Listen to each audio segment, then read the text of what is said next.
Yes, Projan Media gwe mukutu gokka gw'olina okwekuumirako kubanga ofuna amawulire agakagwawo ate nga geesigika wano wakati mu ggwanga. Bano abantu wammanga tebava ku Projan Media TV ate basigala bakomentinga. Natukunda Charlotte okola omulimu gw'amaanyi nnyo. Nalubega Joyce nkulaba comment zo nzirabye webale nnyo kubanga okomentinga ku Projan Media TV. Alima okola omulimu gw'amaanyi nnyo.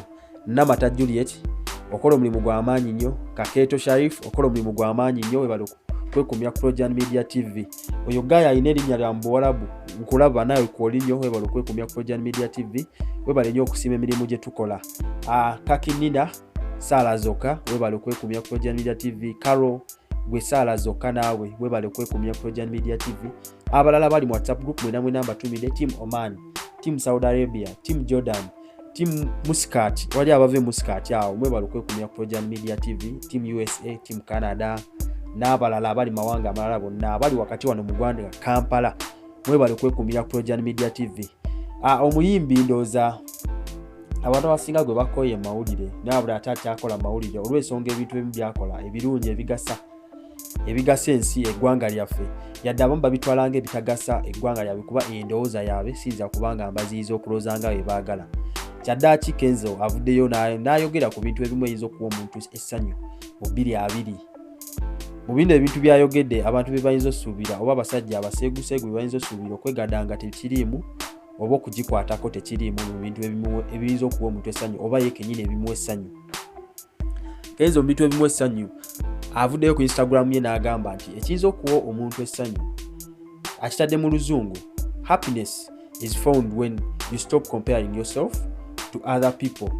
2020 wakayeka eyo ye post ya Edrisa Musuuza oba muyite Eddie Kenzo ayina oluyimba lupya baluyita tweyagale. Osobola onoonyaako awo n'okola ki n'okubanga olufuna bw'okivunda kino mu luzungu. Bino byawandise ku Instagram ye nti essanyu osobola olifuna bw'obanga olekedde awo okwekompeyalinga n'abantu abalala. Abantu abasinga balina omuze agenda ne yekompeyalinga n'omuntu ali obulungi ate nga ye bambi akyeyiiya. So Kenzo kyagezako tegeeza nti kiba kirungi n'obeera mu kifo kyo n'osigala mu layini n'otekompeyalinga na muntu eyakola edda. Ogenda n'owekompeyalinga ku musajja alina emyaka 5 kyokka gwe olina emyaka 2 okyeyiiya. Oli kweja emyaka gye waliko naye yali yeeyiyanga gwe n'oyagala obeerenga ye, ekyo si kituufu. So ge magezi Kenzo gagezezzaako okubanga awa abantu ku Instagram ye ngera bw'ogagoberera olaba nga kituufu. Musajja wattu bintu bingi ebimwogerwako. Emmotoka yabadde musaganyi ez'emmotoka yagijja mu State House eyo kyekimugye ku layini yasigala awo abantu amagezi era nga yabagambye kola, bw'okola ennyo ofuna, bw'otakola tofuna. Bigambo bya Eddie Kenzo mwabeekumire ku Projan Media TV mukola omulimu gw'amaanyi. Nabagamba weereza video ya mutabani wo, muwala wo oba sister wo oba yenna sobola okubanga tusanyukamu naye ebibuuzo bya P7 byafuluma. Aweereze nga yeerikodinga ka video erinnya lye erisooka n'azzaako points ze yafunye essomero ly'abadde asomerako n'abantu be yeebaza okumubeererawo ogw'omwaka n'okubiriza abantu okubanga abafollowinga Projan Media TV. Mwebale nnyo, mwebalire ddala. Ngenda kuba nkomawo ne story yaffe nga bulijjo bwe nabasuubiza. Story ekwata ku muntu wa bulijjo lindirira mu ddakiika ntono nnyo genda kuba nkomawo nayo ere nga ngikutuusaako mu bulamu.